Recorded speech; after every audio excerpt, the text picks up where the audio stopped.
Good afternoon to everyone. On behalf of the School of International Affairs and the China-India Center, led by Professor Wen Juan, I want to welcome you all to this very special lecture. Professor Chen Dingding is a well-known scholar in this field and someone who's been doing a lot of cutting-edge research and talking about issues of contemporary relevance. And in fact, I don't think there's a bigger story in the last couple of years that affects everybody on this planet than the China-US economic war. So the fact that it has not been resolved yet means that, and most people are pessimistic about any kind of a settlement, means that this is the new normal. So, Professor Chen has been studying this closely and watching it, of course, from a Chinese perspective, and we need to understand it. More of us know about the Trump perspective on what are their grievances, what are their grudges, and what are their demands. Right. So, and then many of us in the field, we think that this is actually a symptom of something deeper, right? That it's not just a trade war, but it reflects what we call the changing power realities, or maybe a long power transition, out of which this is a manifestation. So many of you, or at least some of you, I hope, have read Graham Allison's book Destined for War. Have anyone? How many of you have looked up Graham Allison's Destined for War? Just one student? More of you need to read it. So this one, it talks about the Thucydides trap and about the decline of existing hegemons and the rise of new powers and the adjustment between these two. So maybe we should look at this in that context. I don't know how Professor Chen looks at it, but certainly many of us study it that way.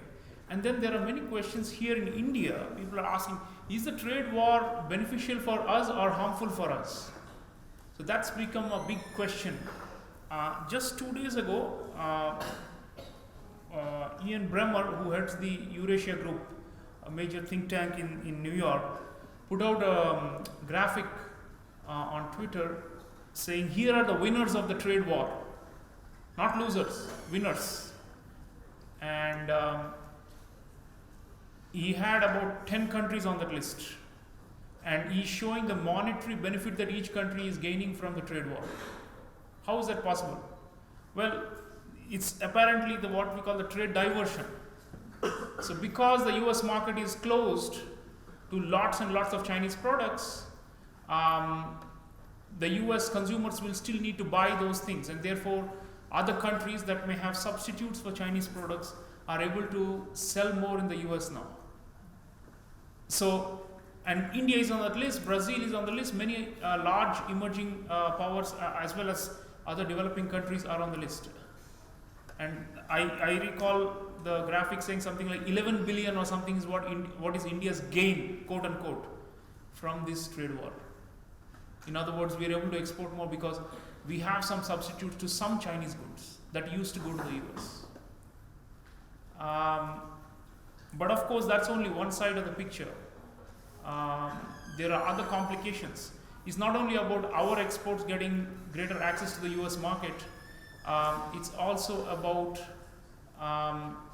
whether our trade deficit with China will get worse or better as a result of this.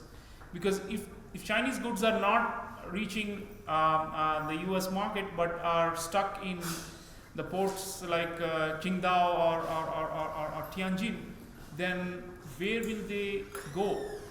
They will have to be sold somewhere. So does that mean, again, quote unquote, that there's going to be more dumping of Chinese products in other developing markets, which may worsen our trade deficit with China? So I think that statistic that we are benefiting from the trade war is inaccurate. And then there's a bigger question of what is happening to the global economy. The slowdown that we are witnessing right now, this year, and since last year basically, is a flat line, and in fact the projections are going down. Initially, the World Bank, IMF type organizations, OECD, they were projecting 3.2, 3.3% global output growth this year, and it's now being trimmed every month as the trade war progresses. So then overall slowdown also affects the Indian economy, right? So that's why our economy is also slowing down. So in other words, if you calculate the costs and benefits of this trade / technology war, or the war for supremacy between the two great powers of our time, some lesser powers are being impacted, and not all positively. So I'm not an economist, but maybe we can do a really smart calculation of what we are gaining, what we are losing, and my feeling is overall we are also losing from this trade war, if you put all the things together. So it's that kind of complex phenomenon. And as the saying goes, when giants fight, it affects the grass underneath. So that's the situation we are faced with. But clearly, at least as far as I could see, and maybe Professor Chen will have a view, the negotiations on and off, many rounds to try and resolve this have been happening. They don't necessarily take into view the interests of the entire global economy or of all the affected parties. It's a bilateral process right now. Right? Only two countries that have got delegations, they're talking and trying to resolve it, making some offers, counter offers, give and take, looking for some kind of pragmatic deal. But if you look at the externalities of the trade war, clearly there are many other affected parties who are actually bystanders. We don't really have a say in how the negotiations will go. But that's the problem of being in a global economy, right? Whether you like it or not, you're part of a big system. And when the biggest two, the number one and number two have problems, 4, 5, 6, 7, 8, all are affected by it. But these don't have a say in how number one and number two will try and hash it out. So we are really fortunate to have such a distinguished Chinese scholar amidst us. We have a very strong network of connections with Chinese universities, and I think it's a privilege for us students here at Jindal to hear from a Chinese scholar, because often we hear more from the Western viewpoints on these things, and I think it's fair that we get adequate balance in the coverage and the understanding of these issues. Clearly, the grievances that Trump is bringing to the table are not accepted by China, and they have their own viewpoint and their own grievances about what's going on. And what happens to the WTO system, the rules-based trading order, all these are up in the air. So this is all collateral to this when the giants are fighting. And in many ways, the multilateral trading system is, I think, at its weakest point in 25 years. So since the WTO was created 1994, I don't think we have reached this low. Even during the economic crisis that started 2008, and was at severe, in the first 3-4 years or 5 years until 2013-14, there was protectionism and trade barriers and all these things, but not of this level. So the rate of growth of trade is now slower than the rate of growth of world output, which means trade is not contributing enough to global GDP growth anymore. It's no longer a major driver. And if Trump wins again, and Professor has been talking about that too, we are going to see this this phenomenon for a long time. I think there's going to be maybe some draw or some kind of ceasefire, but I don't see how this will ever conclude unless there's a major political change in the US. But that's how things stand, and we are in a very protectionist era. The era of free trade is over, and it's in a way it's like a spiral. So because the big two have protectionist barriers, everybody else has to now impose some kind of protectionist measures. So if you just go by trade protectionist measures that have come into being in the last 2-3 years since Trump came to power, They have multiplied like anything. And that's part of the reason why global trade is not growing, but is actually slowing. So let's think about, and this may have some opportunities in our region. There is a regional trade agreement that's been discussed for a long time called RCEP. What is RCEP, students? Thank you, Vijay. So RCEP is an agreement primarily for integration of Asian economies, or Asia Pacific or Indo-Pacific economies only. And the US is not a part of it. So RCEP probably may be fast forwarded as a result of this, because China needs markets. If the US is closed, if the Europeans have more protectionist measures, then China needs market access. And I think it's in China's interest to push for RCEP to be concluded quicker. Right now there's 20 countries or more negotiating RCEP for the last several years now. Hasn't moved forward very fast. And what should be our position on this? So lots of questions as a result. These are all the externalities of the trade war. But is this, what does this mean also for the world order? Not just the trading system or the trade regime, but world order. If there is no cooperation among great powers, but endless, at least economic conflict, then what does this do to the world order? What kind of order we're talking about? There is a Norwegian scholar, I'll refer you, Øystein Tunstjo. He's just written a book a few months ago claiming that we are at the cusp of, or actually at the beginning of a new bipolar world order. And he says essentially the power gap between China and the United States today is exactly the same power gap between the Soviet Union and the United States in 1947. So if we could call that a bipolar era, why not this a bipolar era?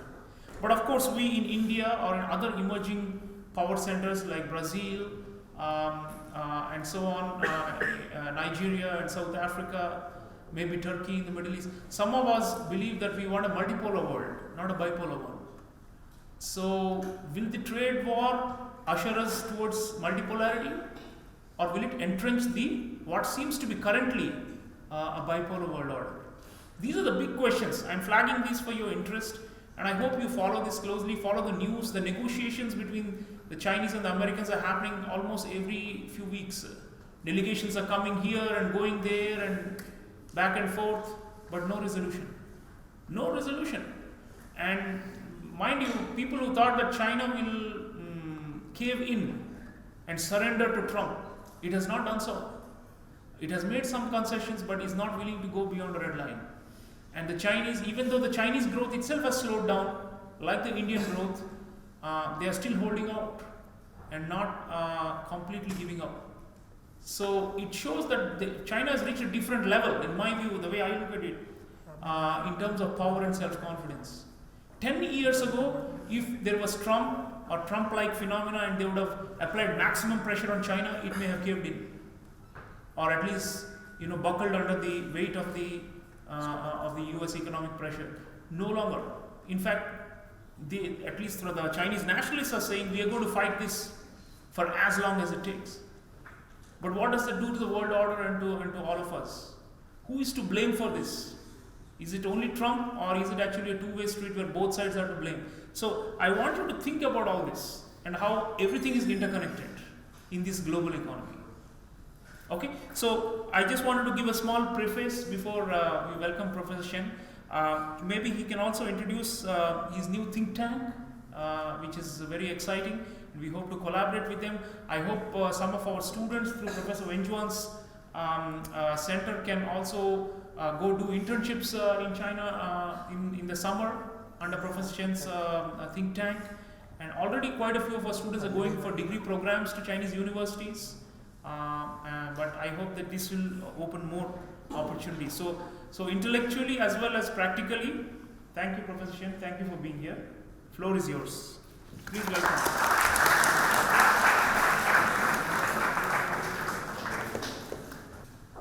Thank you. Thank you very much, Professor and Dean in Chalia. It's a great honor to be here at your wonderful facility, wonderful environment.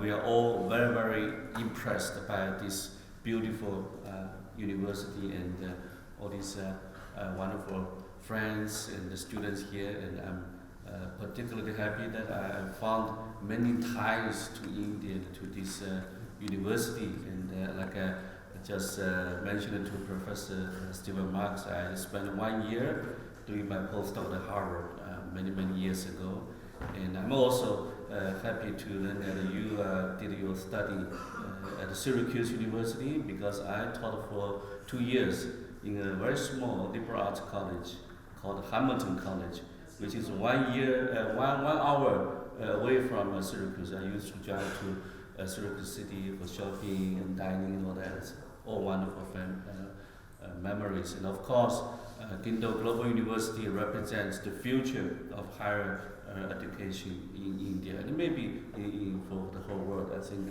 Professor Zhang has published a Chinese essay, and I told all my friends this is the future of higher education in India, and we, China, should learn from India. And of course, I'm from Guangzhou. I teach at Jinan University in Guangzhou in China.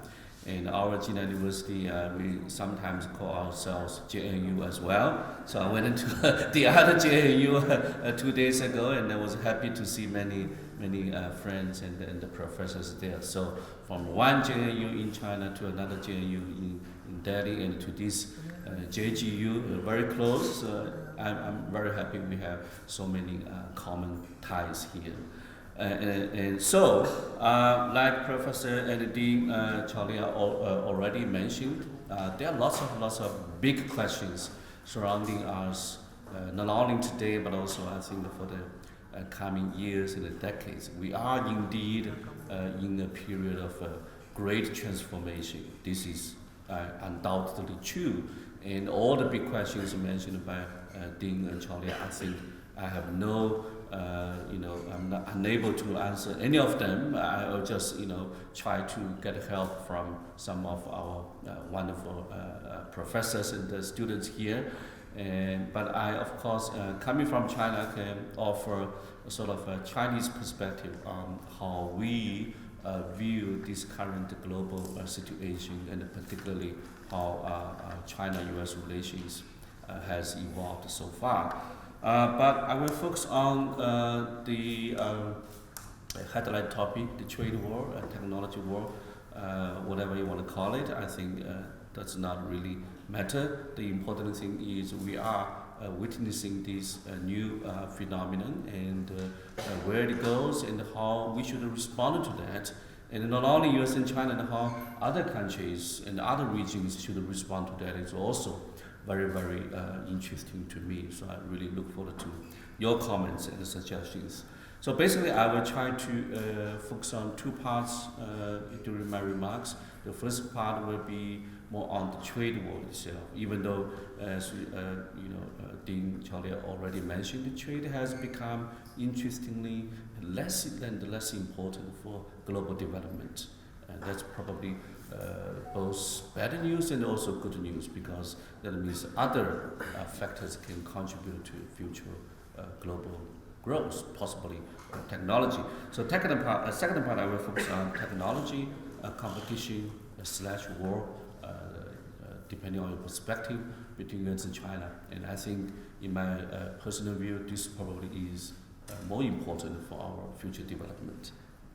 All right, since I'm an international relations scholar, because I did my PhD in Chicago, working together with some international relations scholars, we tended to look at the issues from a macro global level, starting with this so-called distribution of global power and the resources. If you read the classic IR literature, they all try to start with that picture. So if we look at the global trend, so to speak, over the last 30 or 40 years, I think we can identify the following patterns. The first one is we are, as a whole international society or community, we are region-based. That means we have several regions that are both economically and technologically important, and they tend to draw a lot of our attention. And they include, of course, North America, led by the U.S., still the number one region in terms of economic power, military power, technology power, and soft power for many, many years to come. And then we also have the Europe. And Europe as a whole, EU, we know, has 28 member states. Together, they are more or less equal to America in terms of population, economic power, and not the military power yet, but technology power, so on and so forth. And finally, we have what we used to call Asia Pacific, but now we call Indo-Pacific region. This is indeed one of the, and I would say perhaps the most dynamic region today and for future decades.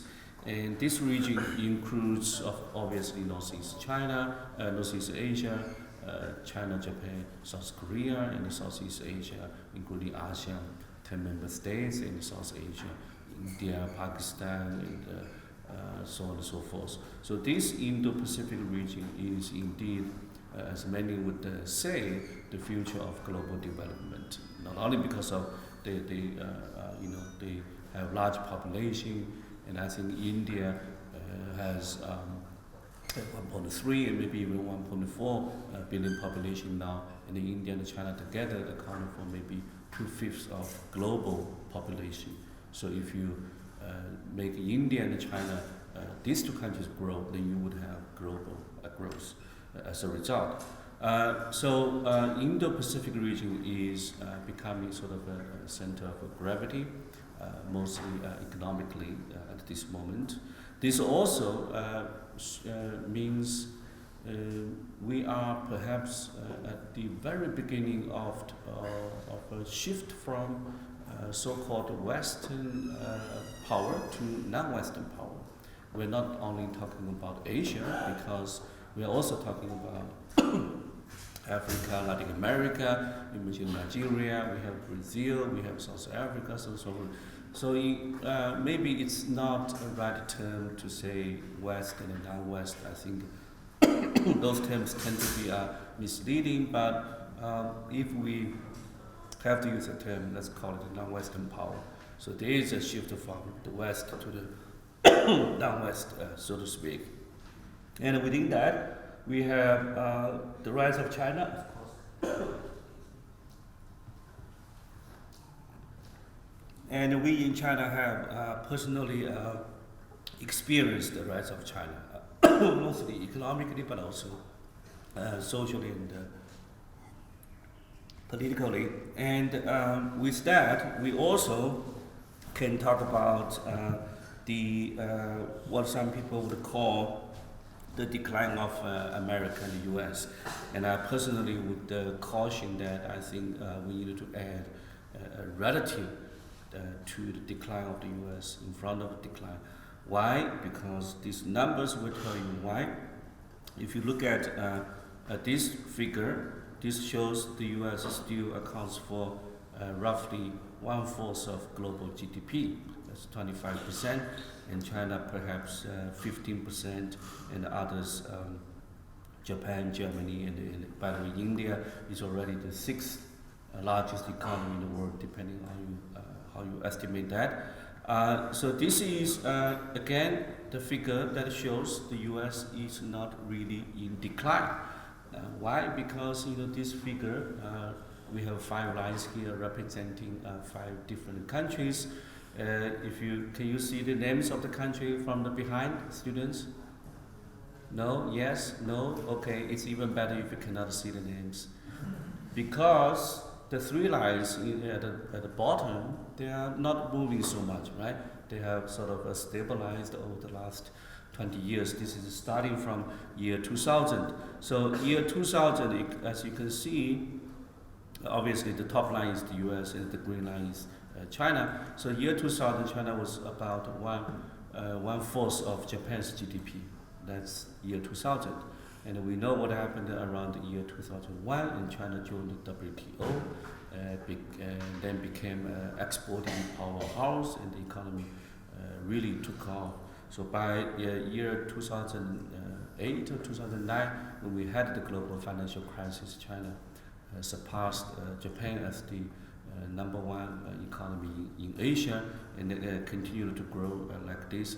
So the point is, the bottom three countries here, still large economies, like Japan, South Korea, and Russia, in the last 20 years, they have not really moved too much. They have stabilized in terms of their economic development, which is, in itself is not necessarily a bad thing. If you look at Japan, it's a very advanced economy already, so don't worry about Japan just because the growth rate is kind of small. So another point is the US.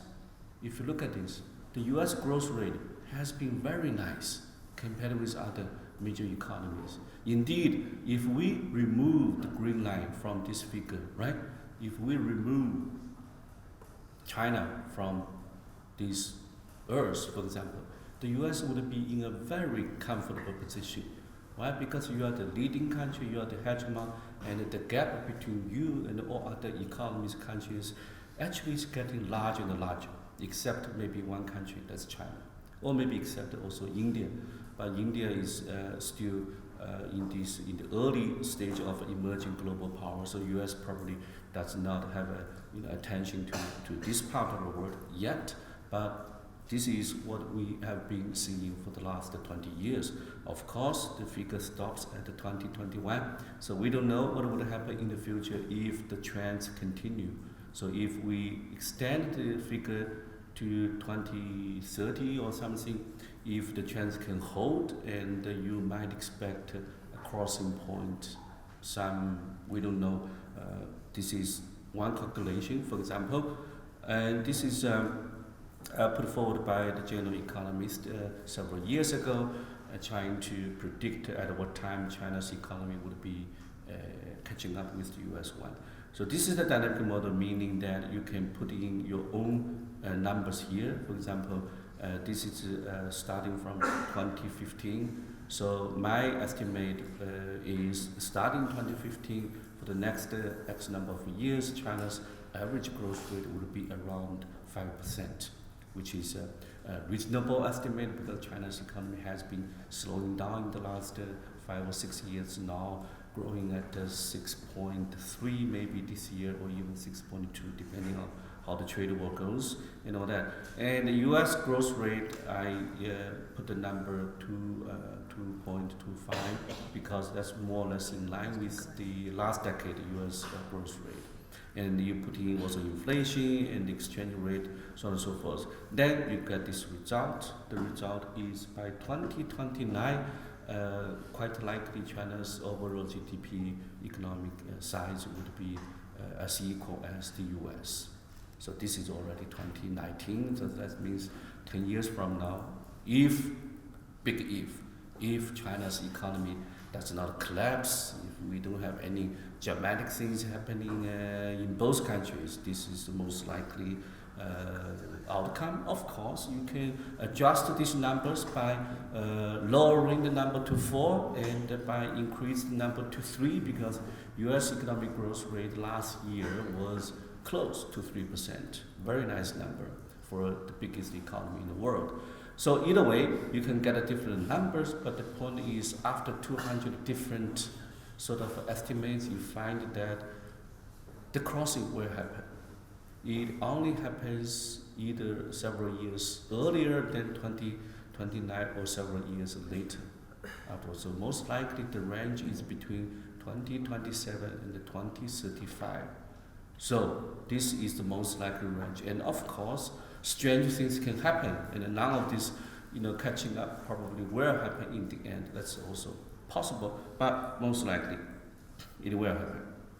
So I think within this backdrop, this is what we saw in 2017 coming out of the US government from the Trump administration. They put out this national security strategy in the end of the 2017 for the first time by saying that the US has entered a new era of global competition. Remember 2017 in China, something important also happened. That was our 19th Party Congress. We also used the term new era. Of course, we have different meanings for this new era. For China, it's a new era of mostly domestic development because we still face tremendous issues like the environment, inequality, and regional disparity. But for the US, the new era of global competition is new because after 1991, if you remember, Francis Fukuyama wrote a very famous book called The End of the History, basically by saying we are no longer in any sort of a competition because the liberal democracy model has won by outperforming the Soviet Union model. So that was in 1991. But in recent years, Fukuyama has changed his argument a little bit, maybe not so much retreating from his original argument, but by saying that, well, there is sort of a still competition, so the end of history has not really happened yet. So that's Fukuyama's change. So I think it's not coincidence that the US government also thinks today there is a new era of global competition. And in that report, the US has identified 3 different types of, let's say, issues, problems, competitors, rivals. The first kind is terrorism and terrorist groups. We had ISIS quite active several years ago, but now it's sort of a gone. But it might come back, we don't know. But at the moment, it's not a serious threat to the US interest. And we have the second category, some middle powers with nuclear ambitions. That means Iran and North Korea, and these are middle powers that actually are far away from the US, not able to threaten US core interests, but could cause a lot of trouble for US allies in that region, in Asia, for Japan, in the Middle East, for Saudi Arabia, and so on. And the first level of competition is coming from 2 countries, 2 major powers, one Russia and one China. The interesting thing is China actually in the 2017 report was for the first time in 40 years mentioned by the US as an open and major competitor or even a threat to the US. So this was new. Before that, it was always Soviet Union, Russia after the end of the Cold War. Russia today is, in the eyes of many US policymakers, not really sort of a peer competitor because of economic reasons, because of many other reasons. So Russia has a strong military still, for example. That's the most threatening thing to the US interest. But economic-wise, I think Russia is kind of struggling because of its structure and its over-reliance on energy and so on and so forth. So, for the first time, China was mentioned as kind of a peer competitor to the U.S., even though within China we don't think so, because we are not confident enough to believe that we are already a peer competitor to the U.S. But maybe the report was talking about 10 years from now, 20 years from now, even 2049. So we could become a peer competitor. But some things still needed to happen between here and there. So either way, China was identified openly and widely by the U.S. as a threat, as a competitor, and even an enemy in the eyes of many thinkers and the policy strategists. Either way, I think it doesn't matter what the report actually said or mentioned. I think what's important is the action. So action is what we are witnessing today is the trade war. and to a lesser degree, the tech war between the two countries. So why did the trade war happen? I think there are many explanations. I don't have time to go into the details. I just wanted to point out that the trade complaints or frictions between the two countries have existed for a long time. I would say after 2001, when China joined the WTO, because there are long-term grievances from the U.S. that China has not really abided by the WTO rules. China has violated IPR rules. China has stole American technology, so on and so forth. So those are really nothing new. The new thing is when Trump took over, and Trump personally took this issue very, very seriously, partly because he was very, very obsessed with the trade number, particularly trade deficit number. Either way, the trade war officially started early July, so it's been going on for a full year now, and we do not see the end of the trade war yet. And even if there is some sort of agreement, which I think is likely sometime this year, it doesn't mean the end of the trade war. It only means a little bit of, like you said, a truce. Then there are things that are more fundamental about this relationship, about this economic relationship, that I think will put some damage to these two countries. So, for example, after the trade war started last July, we have seen a dramatic decline of Chinese direct investment to the U.S. In 2016, 2017, those 2 years were the peak of Chinese foreign direct investment to the U.S. 2016, we saw about $45 billion of Chinese money going into the U.S., buying companies, buying movie theaters, buying all sorts of things.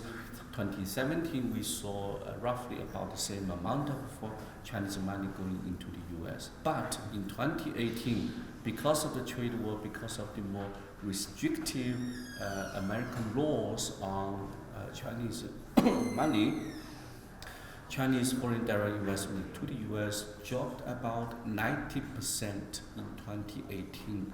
So last year, the foreign direct investment to the U.S. was only about $4 billion. This year, we have passed 6 months, zero growth, and possibly, I think, negative growth. So basically, Chinese money going to the U.S. has stopped, mainly because of the trade war, but also because of some of the legal issues involved in this. So that's not going to come back even if we stop the trade war, because there are domestic laws in the U.S. that now actually scrutinize Chinese money investment from a national security perspective. So even if we can stop the trade war, this will not stop, which is a big problem for the economic relationship. And also, if you look at some other economic numbers, they tell more complicated story. For example, for the first 6 months of this year, first 6 months of 2019, maybe you are aware of this statistic, the US is not China's #1 trading partner for the first 6 months of this year. It is the EU. European Union, like I said, has 28 member states. It's a strong economic power. It's China's #1 trading partner for the first half of this year. The #2 trading partner of China for the first half of this year, again, it's not the US. It's ASEAN, the Southeast Asian member states. The #3 trading partner is the US. Now, so likewise, China also is not US #1 trading partner. It's #3. So I think this is a trend.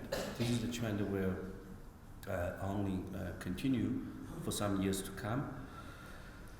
And if you look at the stock markets, I think you get a more interesting picture, because in China, the stock market has not performed well for the last several years, thanks to domestic economic situation and also the trade war.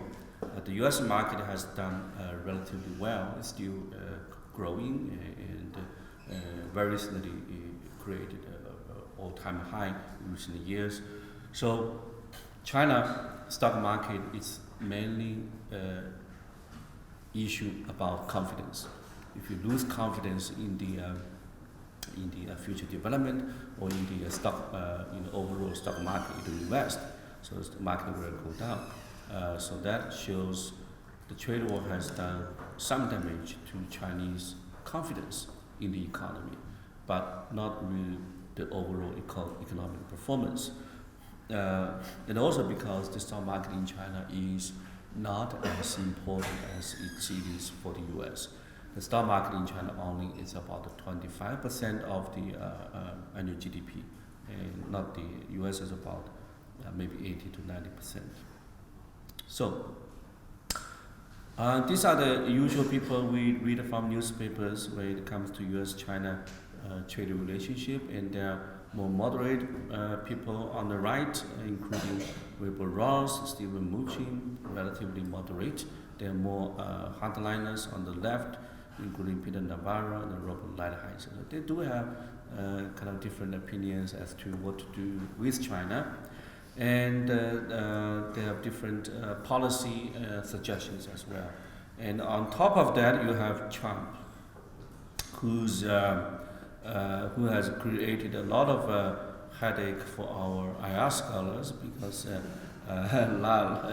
we didn't used to, read Twitter every day. Now we sort of have to every morning when you wake up, the first thing you do is to read Twitter to see what he said last night, just in case something happens. And it turns out in many cases, you have to embrace huge uncertainty. And by the way, a real story, and one friend of mine from Beijing last year told us he has got some psychological distress issues because he had to read the tweets every day, and all that. Being an IR scholar these days can be a huge pressure. So be careful when you choose your major. So the Trump factor is very huge, let's say, uncertainty, because we have Professor Max from here. Maybe he can tell us more about this situation. We just don't know what President Trump really wants, or what he wants and when he wants, because he can forget about whatever he has said before and change his positions just in one Twitter or more. And also, I think adding to this is the upcoming uncertainty in the US, because we have general election again in 2020, and we just don't know who would win, because looks like Trump is still very strong in certain areas, particularly with the base, but also looks like in certain areas there are very strong force against him. So let's say maybe now 50-50 chance he could stay, but we could also face a new White House host next year. But this also affects U.S.-China relations, because Trump is Trump being Trump, he's unpredictable, but he's also surrounded by people who have some sort of let's say extreme views about not only China but also the whole world. National Security Advisor John Bolton, for example, is very, very hostile toward international institutions like the UN. He didn't like the UN, he possibly wants to destroy the UN, and other people also don't like multilateral mechanisms so much. So this is really a very unique kind of administration in many ways. So if it's only a temporary phenomenon, then we probably can relax a little bit. But if not, then we are really truly in uncharted, territory. We just don't know. So whether Trump would be willing to cut a deal with China, we simply don't know. But there are reasons why he would be willing to do so. There are two main reasons. One is, as I have just mentioned, after 1 year's trade war, actually the U.S. has not, let's say, achieved its original goals. For Trump himself, if you remember, Trump's number one objective in initiating all this trade war was to reduce U.S. trade deficit with China. But how did it turn out?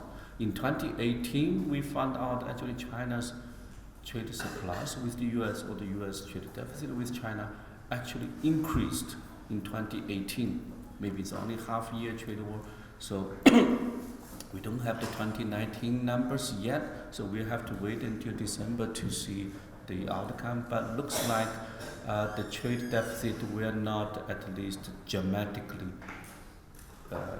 be reduced. They might be somewhat reduced, but did not achieve Trump's original goal. And there were other goals to open Chinese market and to address the structural reform issues in China's economic system, to make it more law-based, rule-based, I think are even harder to achieve at this moment. So China did open a little bit more toward foreign investors, but the U.S. companies at this moment are not benefiting from this kind of opening up. It's the European company and it's the Japanese companies that are more benefiting from this. And the car sales in China, for example, in the first half of this year also dropped for several reasons. But the main thing is the U.S. car companies, their sales in China dropped 20%. And that 20% drop were taken away by Japanese car companies and the German ones. So those competitors now are actually expanding their capacity in China because they believe the U.S. companies leave and then creating sort of a vacuum for them. So, and also because more importantly, domestic situation in the U.S. I think also puts a lot of pressure on Trump. Because if Trump wants to get re-elected next year, which will not be an easy task, right? Because now people probably tend to forget the fact that Trump won in 2016 was more or less, let's say, a pure miracle. Because Trump actually lost the election but won the White House. He lost in terms of popular votes to Hillary Clinton by about 3 million votes. He won the White House because of the unique electoral college system. He won mostly because in 4 states, he won no more than 80,000 votes, including Wisconsin, Michigan, Pennsylvania, and Florida. And it's very difficult for him to win all these 4 states again next year. If you look at the midterm election results last November, Trump actually, or his party, not him, the Republican Party actually lost 3 states, Pennsylvania, Wisconsin, and Michigan. So if the Democrats could only take back those 3 used to be blue states, then Democratic candidate would again take the White House. So Trump has strong incentives to deliver to the American public that he has done something for the U.S. economy. And so far it's not a very pretty picture. So he has to gain something from China by telling the voters, look, this is what I've done for you, and all the previous administrations were unable to do this because they were too soft on China and I'm tough on China. Now we have a deal. Anything that he can claim that this is a victory for him, for the voters. So that's why we believe, and I believe, some sort of deal will be reached sometime between now and the early next year. But maybe that doesn't help because we are looking at the global trends. And even if a trade deal can be reached, we still have the second and perhaps more serious issue is the technology competition. Well, why the technology competition and the war? I think we have the very controversial case, the Huawei case these days, and grabbing all the attentions and all the headlines, and we have been bombarded by this discussion over the last 6 or 7 months, I believe. This is only one example, I think, but it probably symbolizes the upcoming technology competition between China and the US. And why is that? I think it's because mostly that we have been, let's say, sort of surprised by how quickly some of the Chinese tech companies have developed over the last 10 years. Because 10 years ago, right, when we talk about technology companies, nobody would have mentioned the Chinese ones because they were Google, they were Apple, they were IBM, Microsoft, and even Alibaba and Tencent and other companies 10 years ago were really only at the very beginning stage. So there was no Chinese tech companies to speak of actually only 10 years ago. And today they are still babies, so to speak, compared to Microsoft and IBM, and the like. But they're growing fast in some sectors, very fast. And that is mainly, I believe, a result of R&D spending. And when you spend more on technology, or actually when you spend more on anything, you grow, you get outcomes. So this figure tells you very clearly, in year 2000, China's spending on R&D was very, very miserable. And over the years, China has surpassed other countries, and they eventually become now the second largest spender on R&D behind the US. So I think if you look at this figure, and you wouldn't be surprised that some of the tech companies have emerged and developed. And China's spending on R&D this time, I believe, is around 2.5% of China's GDP. And the US spending, I believe, is about 4% of US GDP. And because US GDP is also much larger, so the US GDP, US spending on R&D is also much, much larger than China's. But the point is, China has been catching up in this category, and therefore there is no surprise you have seen the emergence of certain tech companies in certain areas. Alibaba, Tencent, and Huawei, and Xiaomi, and I know some of them are quite active in India, investing and doing all that. So, and also China's innovation system has gotten better. This is some sort of a debatable issue and controversial, because many people believe China cannot innovate, because China tends to be very good at copying things from others. And when you had Facebook, we had what in China, 人人网 before, now WeChat is more complicated than Facebook. You had Google, we had Baidu, right? You had Apple, we had now Huawei and many others. So, but now things are changing in some sectors, because in some areas, some Chinese companies are actually growing faster than other counterparts for complicated reasons.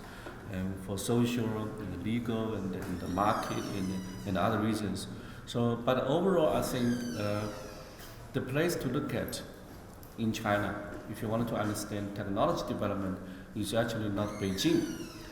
And maybe it's not because I'm coming from the Bay Area region, southern China, Guangdong, I promote my own region, but I do believe the best place to look at, if you wanted to understand technology development, is southern China, Guangzhou and Shenzhen and the Bay Area, because many of the main tech companies arise from this region, not the north. The north is more a political capital, not even Shanghai, which is more sort of a financial capital. By the way, if some of you might be aware of this fact, the Huawei company actually spends more money on research and development than Apple does. No wonder for the last 10, 6, 8 years, Apple, the iPhone has not really changed much. They've changed the color, they've changed the size, they've changed the camera, but nothing essential. In the meantime, other phone companies have catched up very quickly, mainly because, in my view, they spend a lot on R&D. And Huawei ranks number 3 in the world in terms of R&D spending. Number 1 is Amazon, number 2 is Google. Apple is not even number 5. So this technology expenditure explains a lot, and it will continue in China. Why? Again, partly because of the trade war or the tech war. Now, because of the trade war, because the U.S. competition or threat to cut off China technology from the U.S. Technology development, it actually made the government realize that actually we cannot rely on the U.S. for some certain core technologies. So you have to be indigenous, you have to be innovative yourself.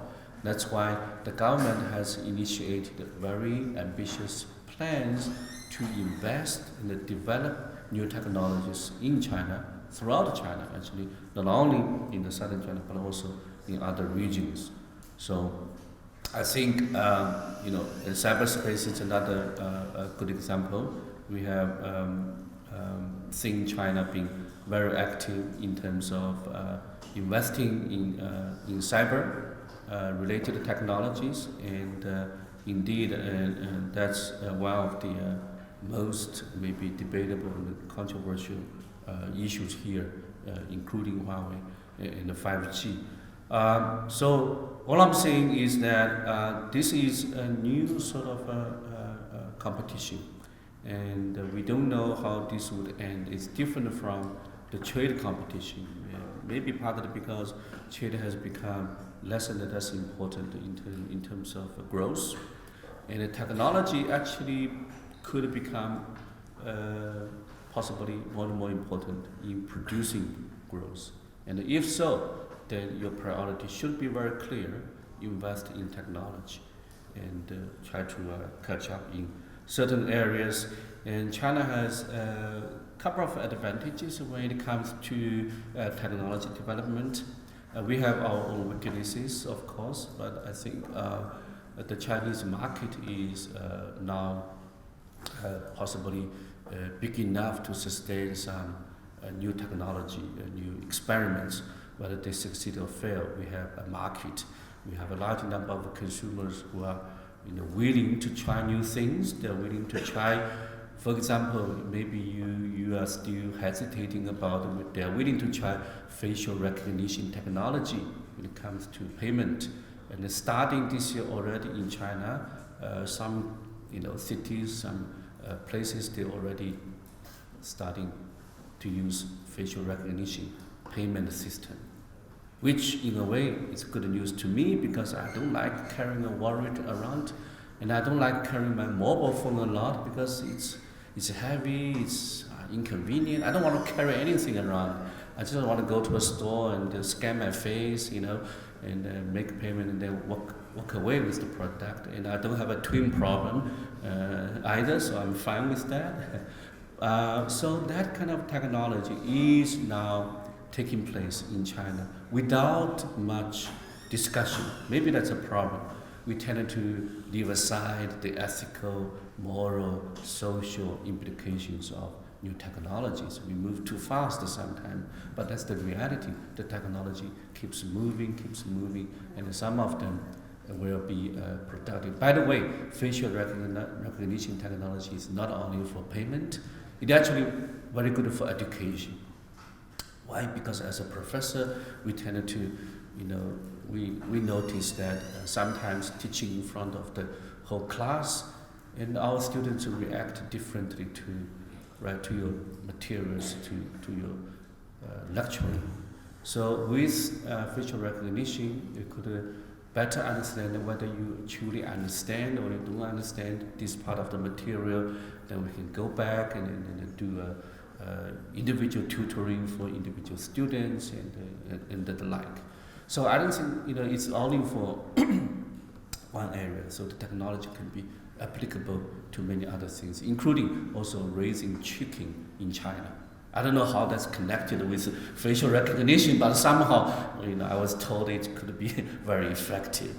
Anyways, so my point is we do have this new area of competition, but also, it's my main topic. But in my view, there's also an area of cooperation, because I think in this era of globalization, no country can rely on itself for all these technologies. And I think it's a pity, it's unfortunate that we are seeing what we are seeing today between US and China in terms of technology competition. But it's not, in my view, the end of the relationship. I think we have sensible people from both of countries and around the world that can work together and promote cooperation, including India, the third party countries, so on and so forth. So I think there will not be a tech cold war between China and the US for many reasons. There will be competition, but not a tech cold war, and we'll still have a cooperation. And I think this current phase of competition or even confrontation will be not completely gone, but will be softened, I think, in the coming years. And finally, this is what we do. We, as social science scholars, we don't understand new technology or artificial intelligence, but we do try to keep up with the developments.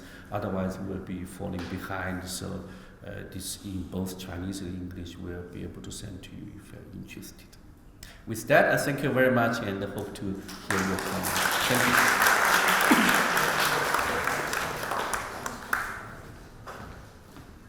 Thank you, Professor Shen. That is wonderful, and I hope you learned a lot. So we are opening up for questions.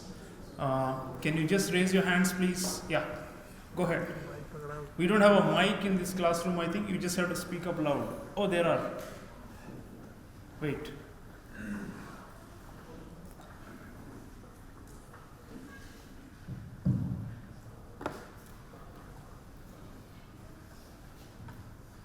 Hello, sir. So, sir, apart from the accusations regarding the tech, the tech advancement that China is having, I mean, there is no denial in that there is some sort of insecurity in the United States regarding the economic and tech advancements that China is having right now. But, sir, they are accusing China directly of intellectual property theft. And apart from accusations and denials, there is certain level of reality to it as well. So, what is China doing on their part to address the problem? Okay, good.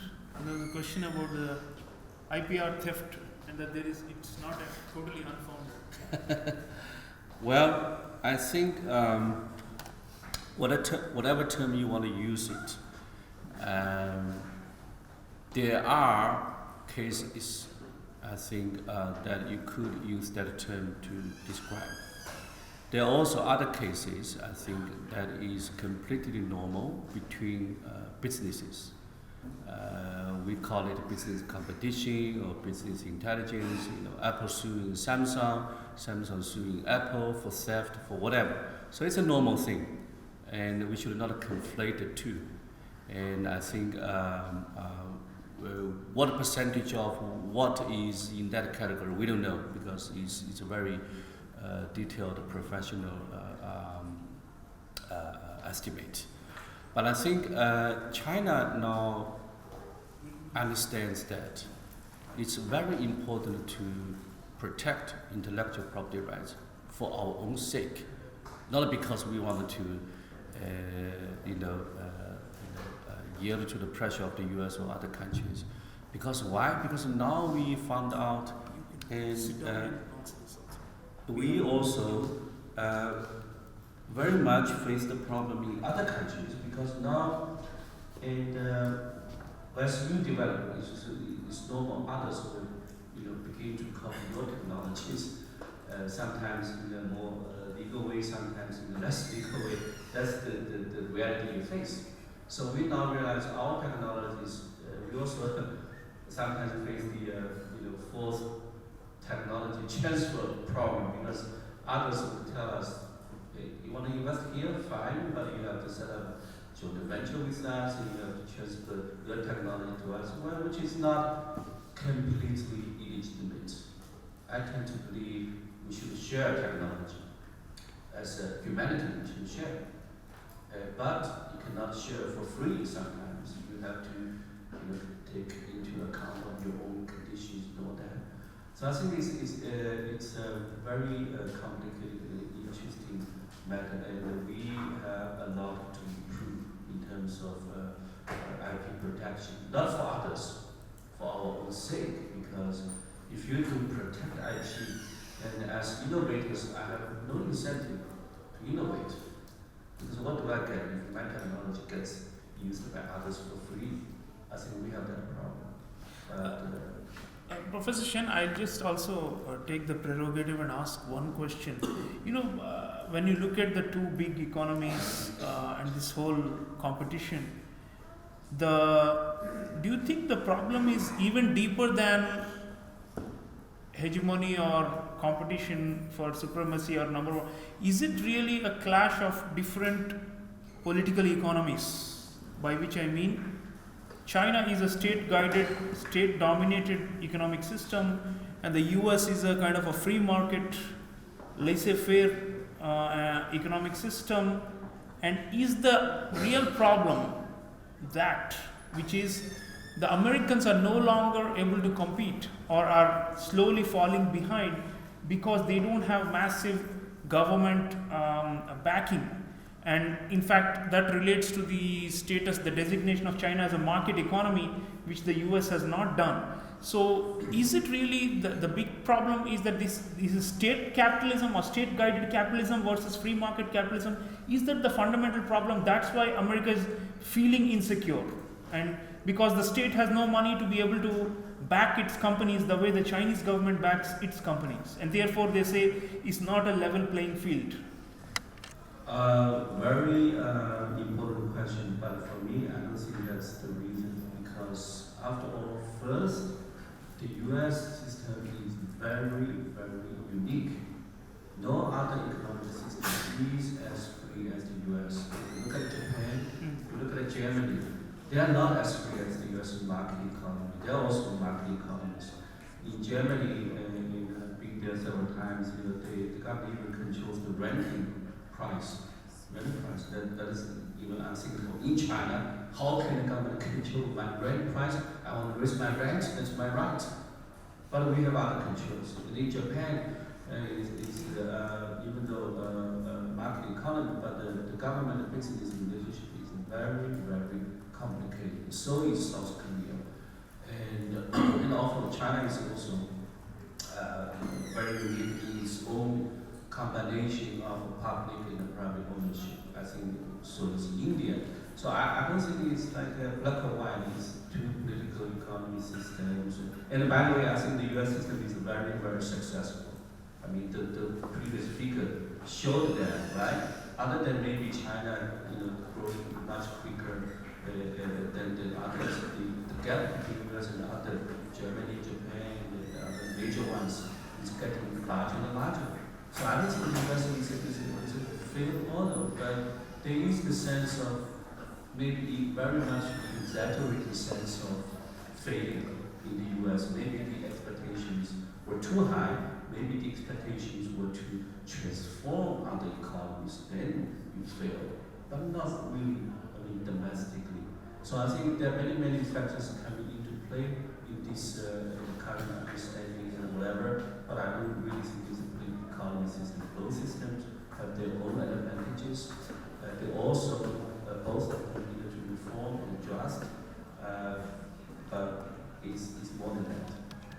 Vijay? Yeah. And then Professor Marx? Udar Dev? More questions? Students, girls? Good evening, sir. Sir, my question is with respect to China and market economy status.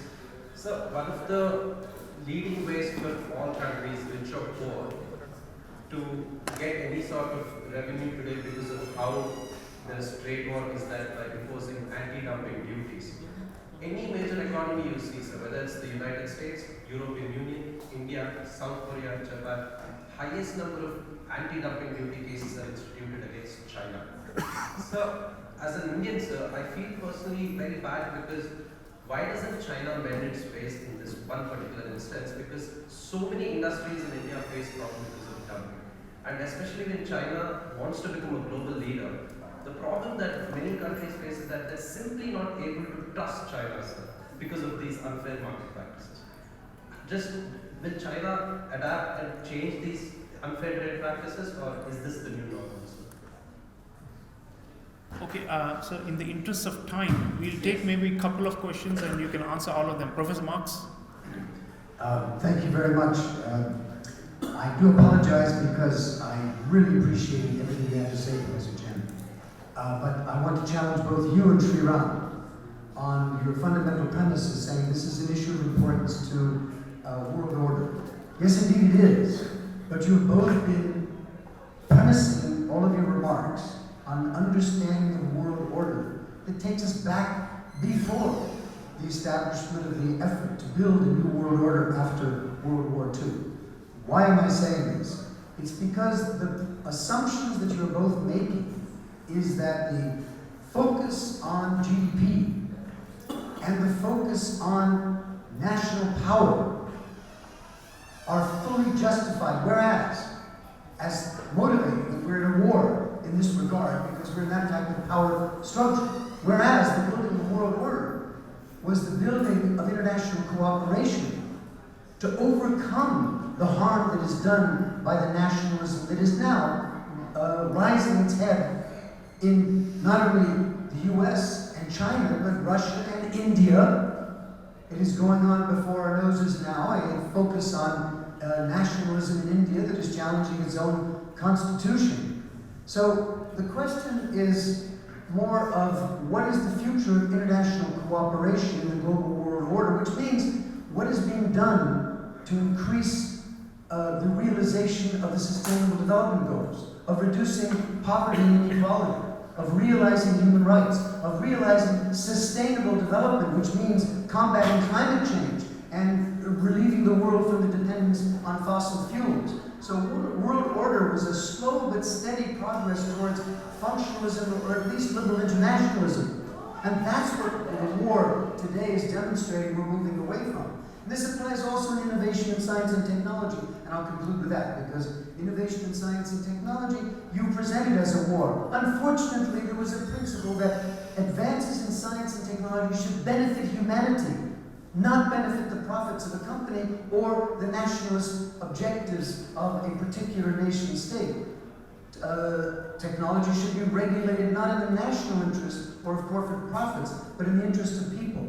And I can't resist, and I'm saying this with a certain sense of humor, asking you, is there nothing left of Marxism, Leninism, Maoism's concern for the people? The people have disappeared completely from your focus on nationalism and focus on great power GDP, competition, yeah. on GDP, rather than the needs of the people. Thank you. Thank you, Professor Marx. Okay, we have room for maybe one last question, then we'll have Professor Chen answer all of them. Was there a hand here?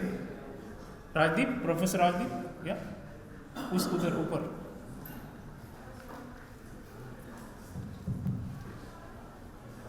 Brief questions, please. We are almost out of time. Yeah? Thank you very much for your presentation.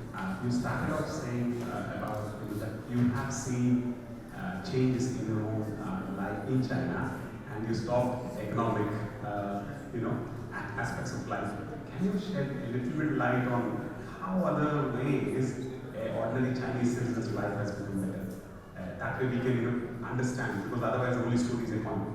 So thank you. Okay, good. So that's like a segue. So both of them are challenging the nation state rivalries and the GDP fetishism and this whole, power, the power struggle. They're saying, why power struggle? Let's focus on human beings. What kind of IR are we all doing?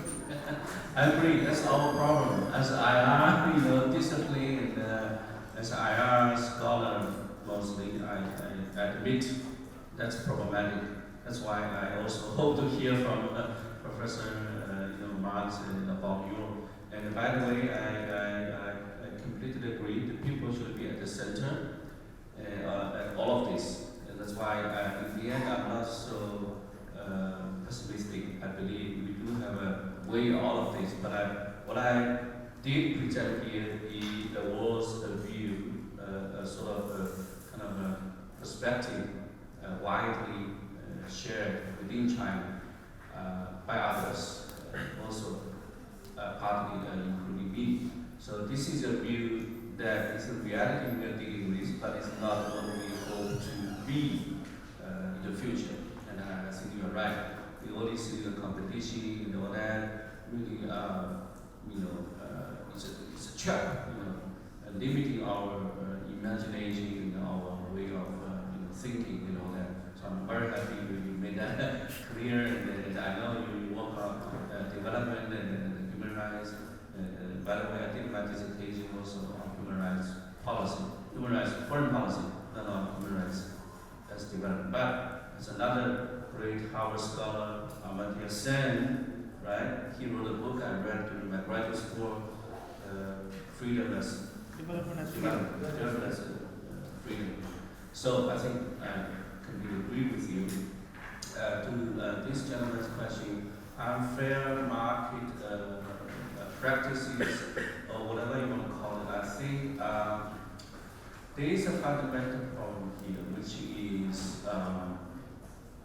how to balance your exports in the local conditions.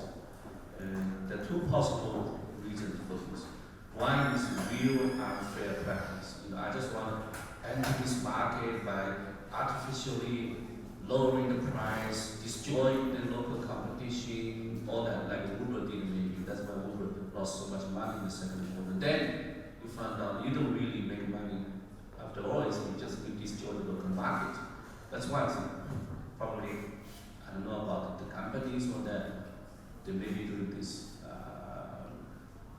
We can sue them and do whatever, maybe it's not very effective. The other thing is, they're just more effective in making certain things. I believe the US is more effective in making semiconductor chips. They're just more effective than anybody else in the world. So they can lower the price and still make a profit. How do you handle that situation? Do you still want to protect the local market at all costs, or do you accept some sort of balance in between, like China, with the US market, McDonald's or whatever enter China, they dominate the market. What do you do? I don't have an answer. This is your individual choice. Do you accept the local temporary cost of loss in the hope that you can gain and learn from that, and in the future you can grow? There's no guarantee you can grow. There's no guarantee. You have to be hardworking, lucky, whatever. So I don't have an answer, but I have to say there are two possible stories behind that. So which one is which, we don't know, but we can figure out. And finally, what's happening to other Ordinary Chinese people, Chinese? are they benefiting from the rise and all that? Yeah. Don't ask me, because I'm the older generation already. We have two colleagues here, they're the young generation. And you will very soon find out they are like you. They are like the youth in India, maybe, listening to the same music, watching the same movies, chanting for the same British soccer club, whatever. And we play ping pong. They love soccer. So I think the future for the whole world, maybe give 20, 30 years, there's only one generation, the globalization generation. They share much more than they differ between them. So if you ask me, yes, this is sort of the older generation grew up with the reforms. Next generation, Z generation, so to speak, I don't understand. So we have to ask them what they care about and what they like, what they don't like. It's new generation. That I can assure you. It's very different from us. They are very new demands, and I don't understand to some degree. But I think that's good news because they are not like us. They have their own desires, dreams, plans, actions. I have faith in them and at least more confidence in them. So I would suggest you to talk to the younger ones. You'll be surprised.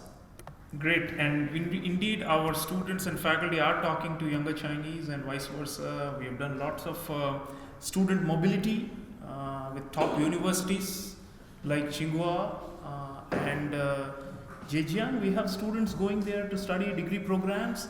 So lots of things happening. I hope we can build our ties with Professor Shen's think tank as well and with Jinan University. I want to thank him and his entire team for being here and for enlightening us. I am sure there are so many things he said that we will evaluate and think in our minds. And in fact, you can also see the quality of IR that's happening in China from him, and I encourage our students to use our institutional student mobility opportunities to go study there for a semester, do a dual degree program. There are lots of opportunities, and I dare say the quality is the best. It's just the knowledge production, all those have jumped enormously in the last 20 years in mainland China. So it's worth the experience, and I would like to encourage, many of our students are learning Mandarin as well, but I hope that you will also go study there in some form or the other, short or longer term. And of course, we continue to welcome Chinese students here, and this engagement will go on. And some of you interested in going to Professor Shen's think tank, doing an internship, let us know. Let Professor Wenjuan know. We'll try and make that happen next summer if it works out. And last but not least, I think some of the intelligent responses from the audience showed that we may need to think in terms of different frames altogether, not this endless power struggle. We say that politics is all about power struggle, and political science is the struggle for capturing state power or power in the international system. That's all. We are conditioned to think that way, but he used the term trap. So we are reminded about it, but again we fall back into the trap. So it's a kind of like a curse that we are unable to get over. But whatever it is, I want you to please reflect on this. I would encourage you to please write a small summary of Professor Shen's talk today and all that you learned about trade and technology and the competition and how it is going to shape up the world. So thank you all. Allow me to honor Professor Shen in the Jindal way as the last. I request Professor Wenjuan to also join me in honoring Professor Shen.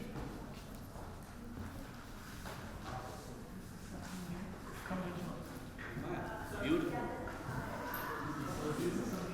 From your university?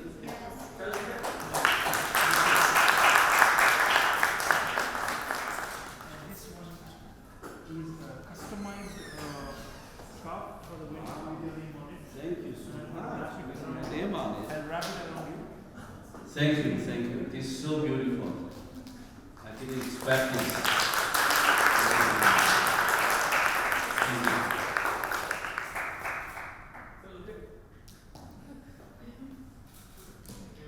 Do I get this every time I come? Yes, that means you have an open invitation, especially from our students. Thank you, folks. Thank you all. This event is over. Thank you so much.